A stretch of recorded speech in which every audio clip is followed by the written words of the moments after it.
Olá! No programa de hoje, nós apresentamos a última parte da nossa conversa com a professora Jane Rodrigues sobre a história da nossa cidade.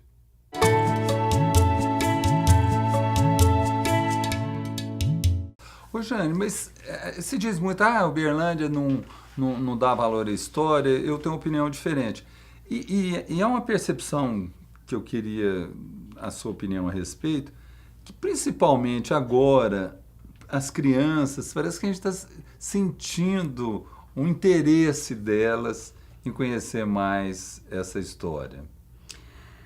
Olha, Celso, eu admiro o seu otimismo, né? Eu trabalhei anos a fio na UFO, né, no Departamento de História, hoje é Instituto de História, e foi através, né, do trabalho de outras professoras que também nasceram em Uberlândia, foram criadas aqui em Uberlândia e se entusiasmaram, né, pela história. E pudemos criar, né, alguns mecanismos de preservação, né, dessa memória. Eu vejo, né, que nós precisávamos de abrir mais esses locais da memória, né, para essa nova geração. E não apenas como um espaço onde eu vou encontrar uma panela velha, um documento, né, escrito por exemplo, uma poesia de próprio punho do professor Nelson Cupertino, mas que, né, essas crianças possam ver ali, né, um locus da política, da economia, né, da sociedade, assim como daqui 300 anos, né? Veja bem, talvez nós não estejamos mais diante, né, de holofotes tão grandes, de microfones, vai ser uma outra, né, realidade. Então, nesse sentido, eu vejo que o trabalho, né, com as crianças e os adolescentes tem que, né, redobrar. Por exemplo, durante a nossa trajetória no Centro de Documentação e Pesquisa em História, nós fizemos uma campanha que rendeu alguns frutos. Por exemplo, nós procurávamos famílias em Uberlândia que pudessem, né, aquilo que tivesse de documento escrito, né, que pudesse repassar esses documentos. É uma carta, recebeu um convite de 1930 que a avó guarda, né, era uma festa de um casamento, né, de um noivado, porque tudo isto é fonte para o pesquisador. Então, nós conseguimos com isto, por exemplo, nós temos todo o acervo do professor Nelson Cupertino.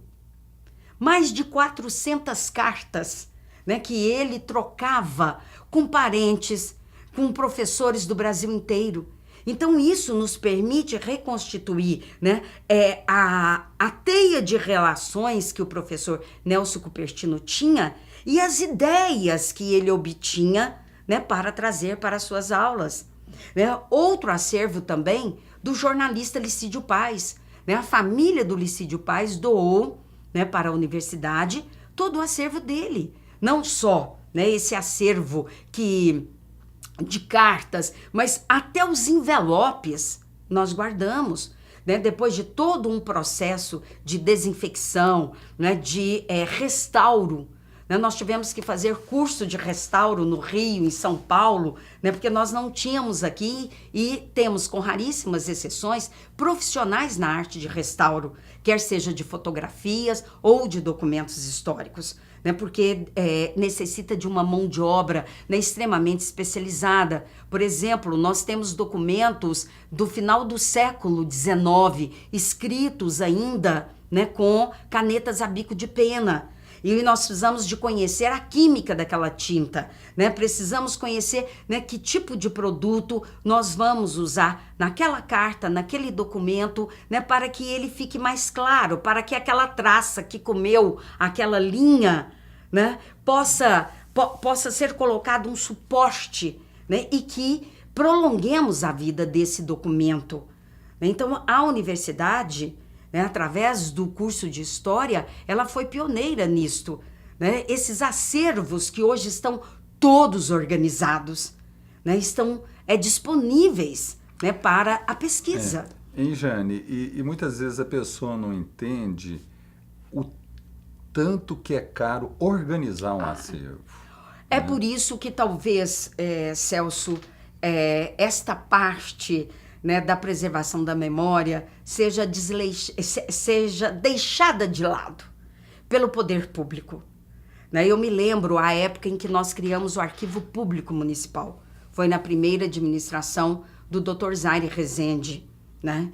E vimos que, de uma certa forma, segmentos da população diziam, mas para que investir, né, em livros velhos? Olha só, né, esse amontoado de livros, né, para que serve isto? Então, nós tínhamos um duplo problema.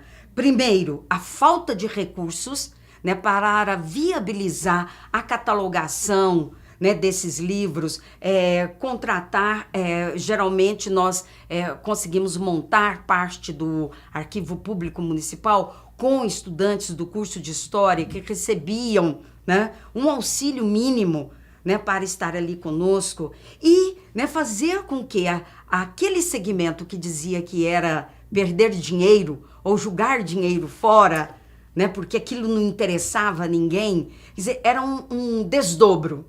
Primeiro, conseguir recursos. Depois, convencer as pessoas para a nossa causa, né? A causa da preservação. Jane, eu particularmente gosto muito de trabalhar com memória oral, né? E muitas vezes encontro dificuldade de pessoas que têm um conhecimento extraordinário e não querem compartilhar esse conhecimento. Então eu falo que uma das coisas tristes é a pessoa que tem a sovinícia intelectual, né? Que não quer compartilhar o conhecimento dela. Né? Uma questão extremamente interessante, Celso, eu consegui fazer inúmeras entrevistas para, né, a minha tese. Inclusive, eu saí, né, pelo Brasil procurando pessoas que haviam vivido aqui uma parte, né, do meu período histórico, uma parte do período histórico que eu estava analisando e que, né, estavam fora de Uberlândia. E foi uma dificuldade imensa, às vezes até da própria família, em dar o endereço, né? Às vezes, por exemplo, eu fiz entrevistas, né, com membros do Partido Comunista, né, de 1945, 46. Havia um temor, né, principalmente da família, em expor, né, fatos. Né? Eu consegui uma entrevista com um dos comunistas mais notáveis aqui de Uberlândia, né, o senhor João Cândido. Né? E isto já depois da Constituinte de 1988. Bem, por hoje nós vamos ficando por aqui, mas nós ainda temos outra parte da nossa conversa com a professora Jane. Até o próximo programa.